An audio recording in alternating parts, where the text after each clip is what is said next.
Hey, this is Eric with Eric's Barbecue and More, and today we're going to be doing some direct fire cooking ribs.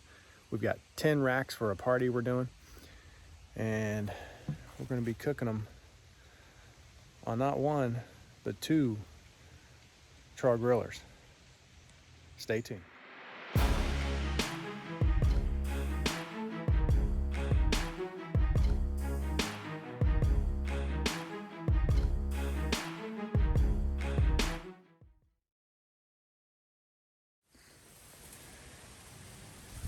All right, so doing 10 racks of ribs, and we have already put the ribs on.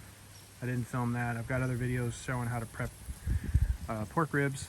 I'm going to do 10 racks. I have two Char-Grillers, one with the smoke box, one without. I'm doing direct fire on both, and I'll be able to do 10 racks in about 3 hours. And I found that this is the best way to get a whole lot of ribs done in a short amount of time.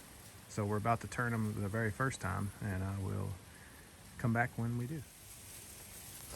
All right, it's been 15 minutes. And we're just gonna turn these puppies over.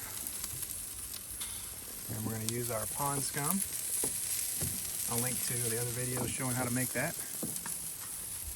Get these puppies flipped.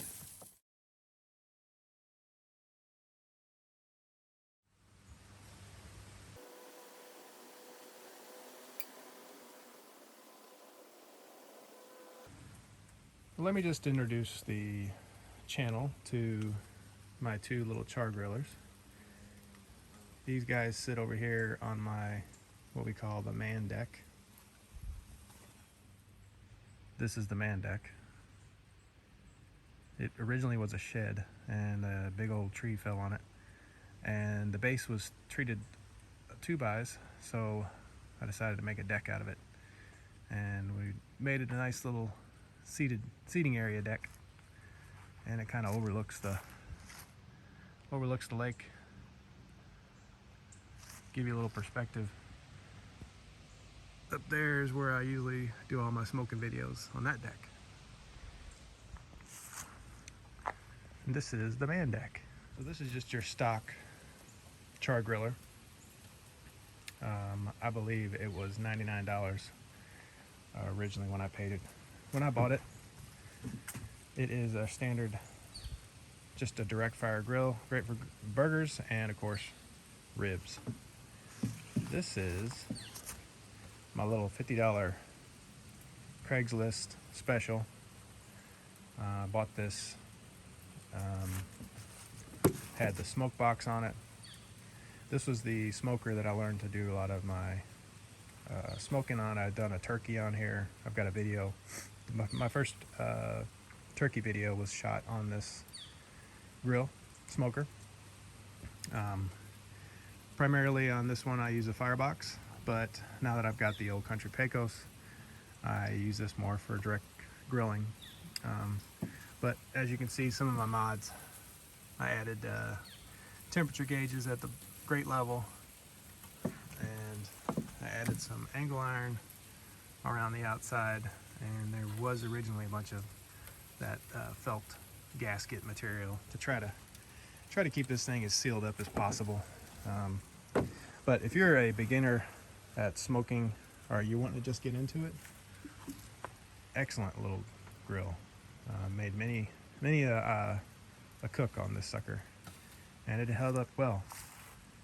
The key to keeping these alive for years and years and years is to, of course, keep them painted, which I need to put some paint on this one, and to keep them covered. So I bought these grill covers at Menards for pretty cheap, and keep these suckers covered up, and they will last forever.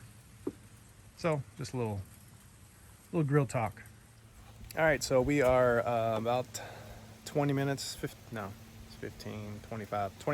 minutes in, and I am flipping these every 10 to 15 minutes, and the grills are running relatively hot, so I'm going every 10 minutes right now just to try to keep them from burning. So Let's take a peek.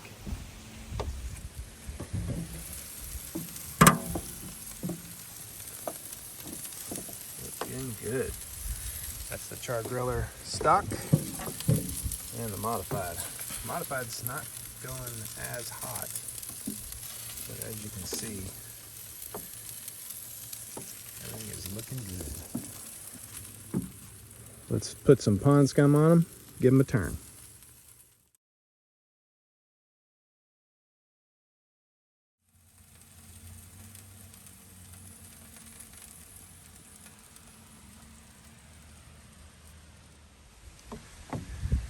All right, our temps kind of dropped down a little bit on this pit, so this one's dropping down just a little bit too.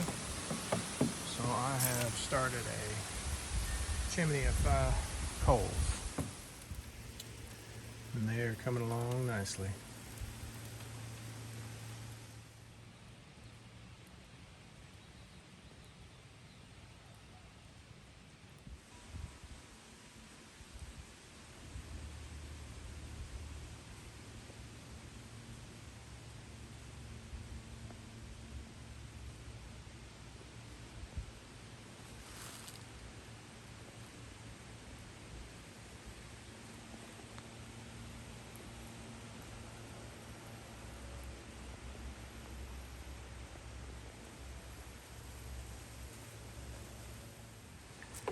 One good thing about having two grills is when you got a 10 to 1, put more coals in it, you can put all your meat on the other. All right, it happened fast, but I ended up, they were both getting a little cool, so I took a hopper full of charcoal, got it lit, moved all the meat from this one over to that one, put some new coals in there, move all the meat from this one over this one, put some new coals in there. So we should be getting our temps back up. I just closed the lid, so. But they are looking good. Won't be too long before we get to sauce them. Keeping the pond scum going. I probably made a little too much for the batch I got here, but I always make way too much pond scum. Anywho.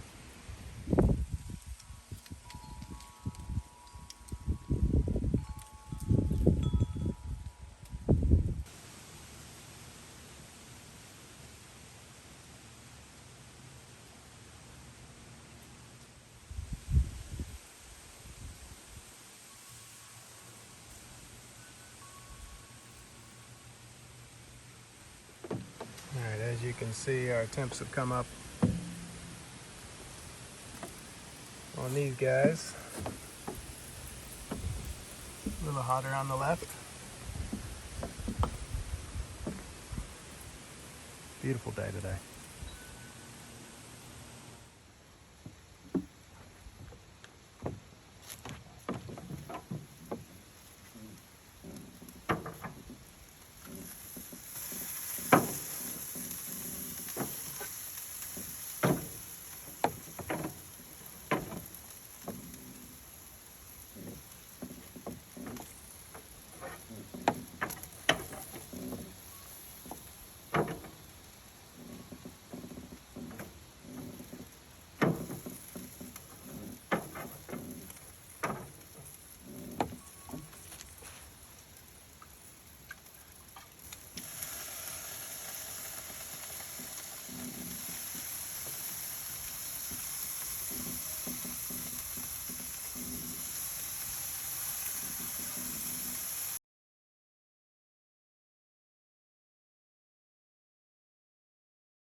Alright, I have probed these puppies, and they are right at 200 in between the bones.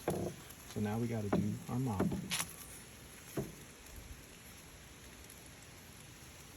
Got another video of this mop sauce, barbecue sauce, that I will link on how to make this.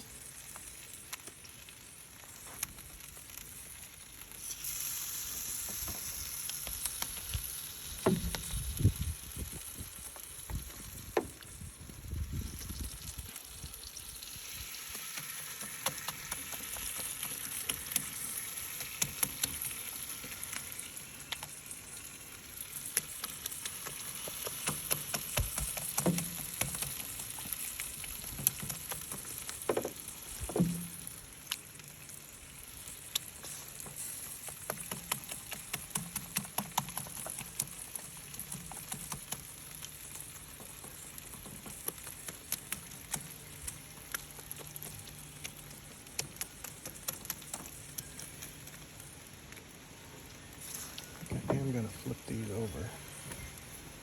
Do this backside too. Helps if I keep the camera pointed at what I'm doing.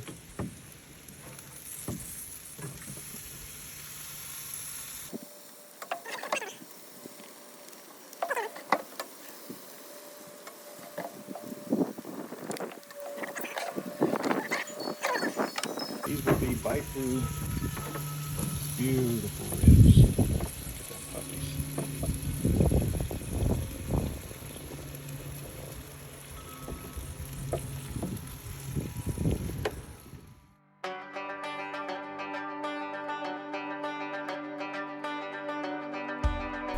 Well, as you can see, these ribs are done, ready for the party.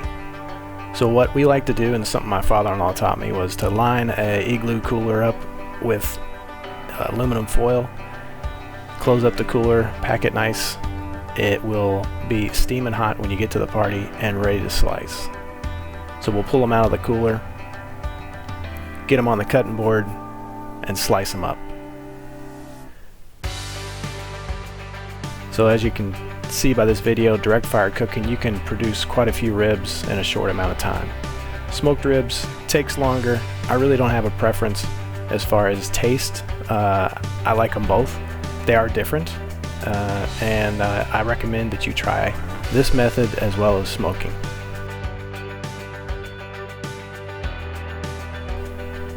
Be sure to hit those links to other videos on how to make these ribs. Once again, this is Eric with Eric's Barbecue and More. Thanks for watching.